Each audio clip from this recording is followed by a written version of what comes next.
Yeast infection is what nobody loves to talk about because of the uncomfortable situations that come along with it. However, women frequently get this yeast infection in their lifetime. About 75% of women are predicted to get at least one yeast infection in their lifetime. Hello guys, welcome back to my YouTube channel where I give you information on various health issues along with possible remedies that could improve your overall well-being. Ladies, if you want to know how to keep your honey pot in a cool condition, this video is definitely right for you, because in this video I'll be telling you how you can detect a yeast infection when you see one, and also possible solutions that you could use to get rid of yeast infection.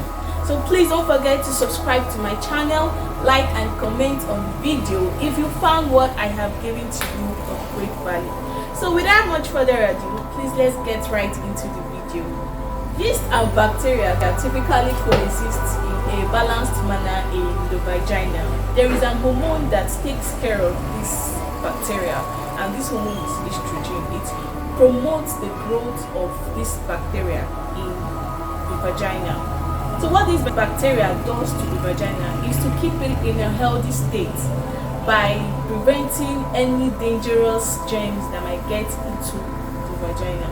So now this equilibrium is terminated when this yeast now grows out of proportion, when it grows more than the bacteria in the vagina. So that is how this yeast infection comes about. So the yeast infection is itchiness. I don't know if you have experienced any kind of itching that gives you pleasure and at the same time you're deriving pain from it. As you're itching, you're deriving pleasure from the itching, and at the same time you're feeling pain. So this is what yeast infections usually present with. As a result of the itching, your vagina area turns red. Whenever you want to urinate, you kind of like have that burning sensation around that side. So and another symptom that this yeast infection presents with is you'll have this heavy discharge, this cottage cheese-like thick discharge is what you'll be producing.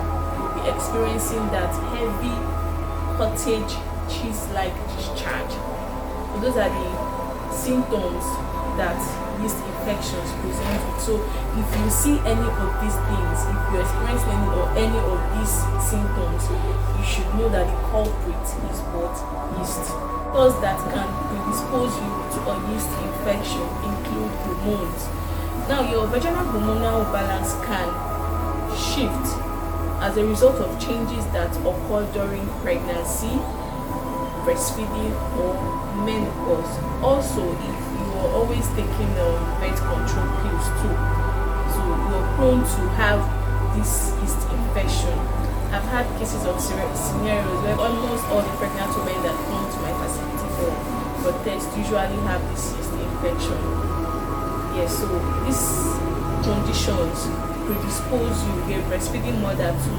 These conditions predispose you to having a yeast infection. If you're a diabetic patient and you don't manage or control your condition, the extra sugar that builds up in the mucous membrane of the vagina creates a very good environment for yeast infections to thrive. Another factor that can predispose you to having a yeast infection is the intake of antibiotics.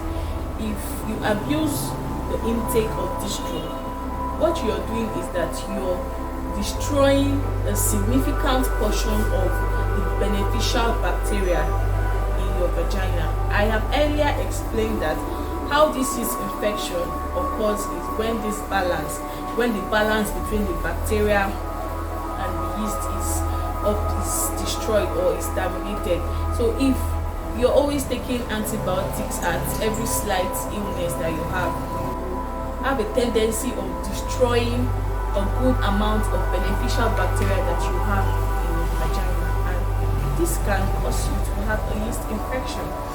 The use of Douches and vaginal spray can also alter the equilibrium in your vagina. If you're always fond of using or applying anything in your vagina, you can upset that equilibrium. Meanwhile, nothing is supposed to go into your vagina. Yes, some people go all the way to use feminine washes and so many things just to make sure that place is okay. But the truth is, only water does the job.